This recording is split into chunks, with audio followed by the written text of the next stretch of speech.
quarter of a century. A lot can happen through that amount of time, but there are points, moments, and events that will never fade away. In a story you'll only see on Dakota News Now, photojournalist Dave Houck takes us to Plankinton to remember one such event that happened 25 years ago.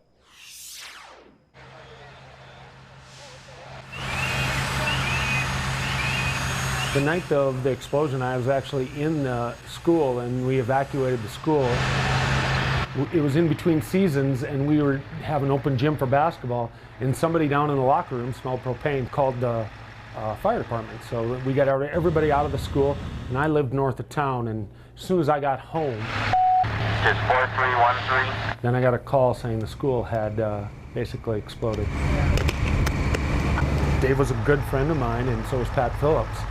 We knew they were involved in the school, so it was a tragic night, just devastating. Cement floors collapsed on top of the other floors into the basement, and that's where the fire is at, and you can't get to We it. drove into town and saw the fire. We just got out of our driveway down the road and we could see the flames. You can't describe that, and if that's the school, we're thinking, oh my God, what's going on? We lost everything. My classroom and my wife's classroom at that time basically had just imploded, so we lost everything that we had in the school, and along with the 2 lives, which was just a tragedy. I've been here 32 years, and it's kind of tough to sit here and see it all burn up.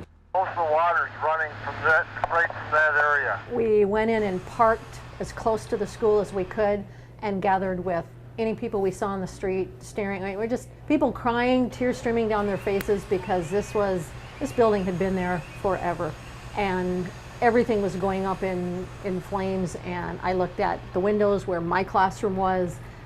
It's just everything is going to be gone.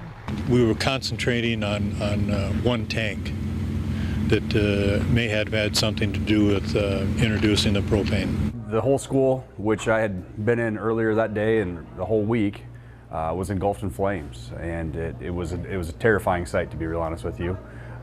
Something you don't expect to see as a young kid. It was really difficult because we care about all of those people, especially in a small town community like this.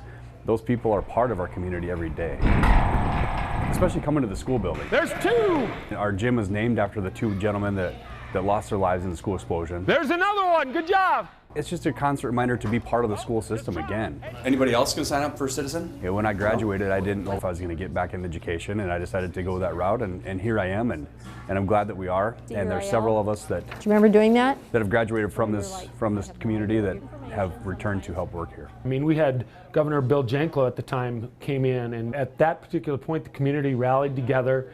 We're going to build. Has it seemed like 25 years to you? No. This is my 40th year teaching in Plankinton, and I'll be retiring at the end of this year. It doesn't seem like 40. It seems like I just got here yesterday. I have 4 more to finish up. This is my hometown, my home community. I'm glad that we have this opportunity within our own school. Anyone who has their kids go through this system knows we want to keep it and make it stronger and stay together, and that's really important. If that's a lesson that can be taught from a tragedy, it would be that. Rosie will be sending out an email. We've had how many 25 graduating classes? You know, my kids went to school here, graduated from here, so it was just huge that we built our school, kept this alive, and here we are, still playing the Pirates to this day. Those 2 will never be forgotten, I don't think.